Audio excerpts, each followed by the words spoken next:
Now she is playing a half-human half-vampire hybrid in the more upmarket Vampire Academy, a role only slightly less bloody.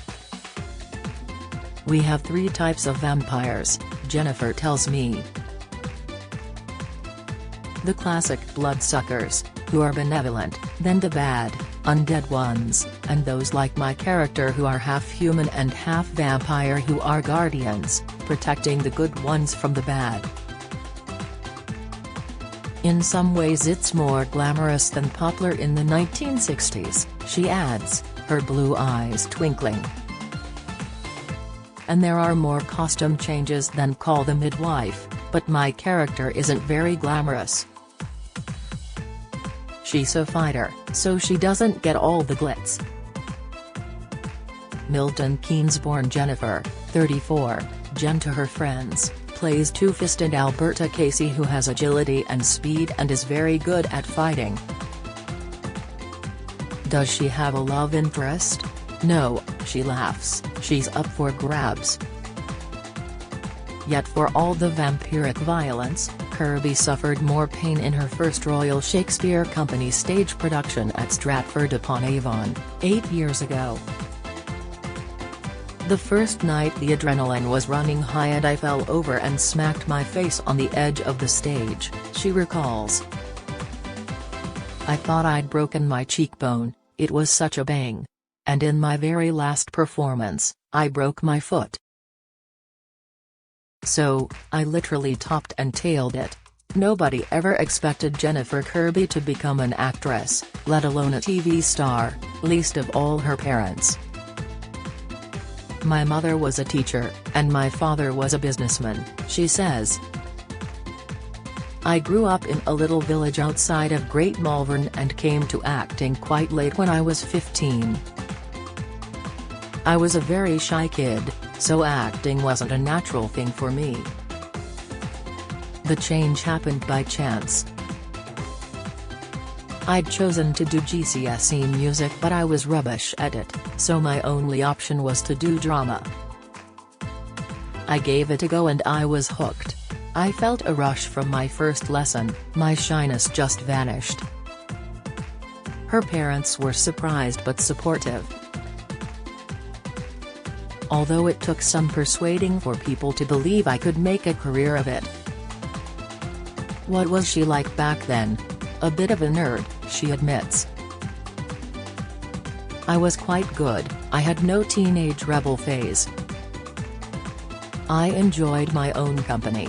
I read anything and everything. The first time I read Jane Eyre was a big moment for me. I devoured all of The Lord of the Rings. I loved stories and immersing myself in other worlds, fantastical or historical, and acting also takes you to another world, something removed from my reality. None more so than the US supernatural saga Vampire Academy, very different from Jennifer's 2015 TV debut in the more grounded medical soap Holby City. Before that, Kirby's career revolved around the stage.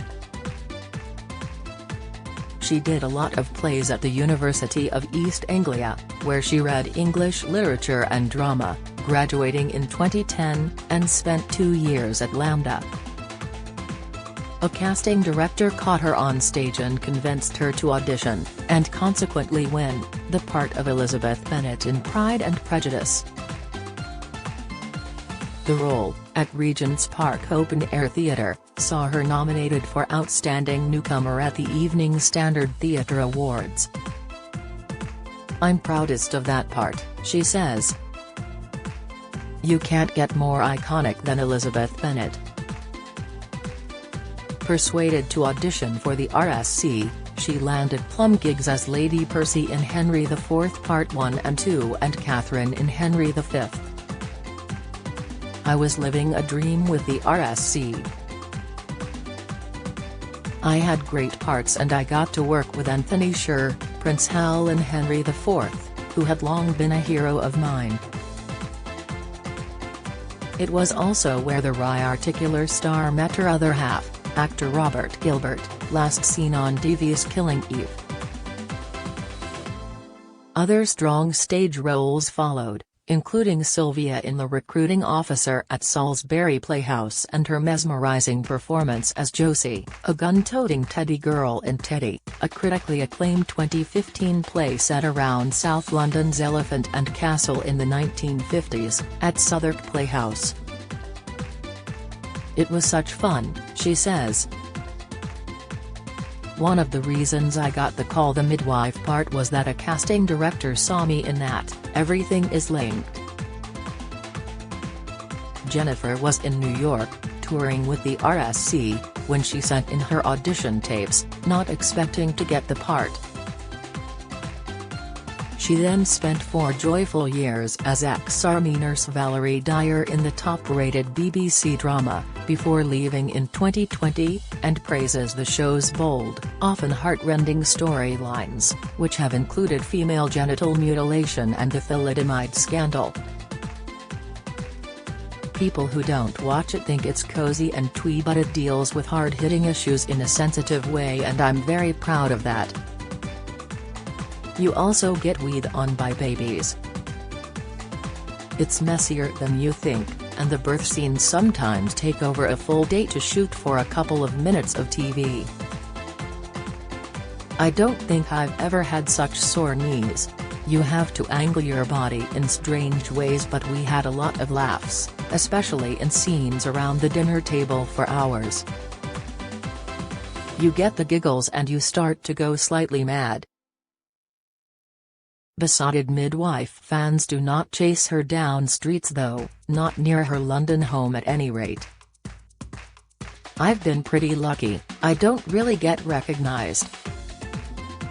I think it's because I look so different costumes, different hair. I get the odd, 'Aren't you the woman from?' but that's more when I go back home."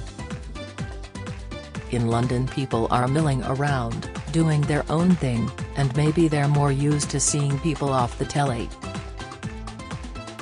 Vampire Academy, based on the best-selling young adult books by Rochelle Core Mead, is likely to win her a new generation of fans. It is set in St. Vladimir's boarding school and among a royal society of bloodsuckers and half-human vampires. It's a secret world, fascinating and unique because of the folklore, and there's a lot of vampire politics with power plays between the different classes. "How does it compare to our own backbiting politics? It's just as messy," she laughs. The series was shot last winter in Pamplona, in northern Spain. "I flew out expecting to walk around in sunglasses, but no. Most of it was filmed at night, so I was working weird vampiric hours, 8 p.m. until 5 a.m., often outdoors, so it was chilling in both senses and quite surreal because there are a lot of people in crazy prosthetics. It got very cold, which gave it another level of atmosphere. You could see people's breath." She rates it over other TV vamps. "I'm a big Buffy fan. It has the humor but also a huge amount of gravitas, and it has the romance of Twilight. I prefer it to Twilight. I'm hoping for another series." Jennifer spent the first lockdown in LA, another alien reality, where her love of reading kept her sane. "I still read a lot, and love spending time with my partner and my sister Eleanor. They both make me laugh." She is pretty fit. Jennifer ran the London Landmarks Half Marathon in 2019 to raise money for the charity, Women and Children First. "When I'm working, on a set or in rehearsals, I feel completely fulfilled. Acting is exciting and stressful, and it's our living. I like to keep relaxed when I'm not acting and enjoy the little things in life. Like listening to film scores and watching Jamie Demetrio's BAFTA-winning sitcom Staff Lets Flats. You definitely won't find me out on the town," she laughs. "I like a good lie down. I love sleeping, and I'm very good at it." Vampire Academy is streaming now on Peacock, via Sky and Now.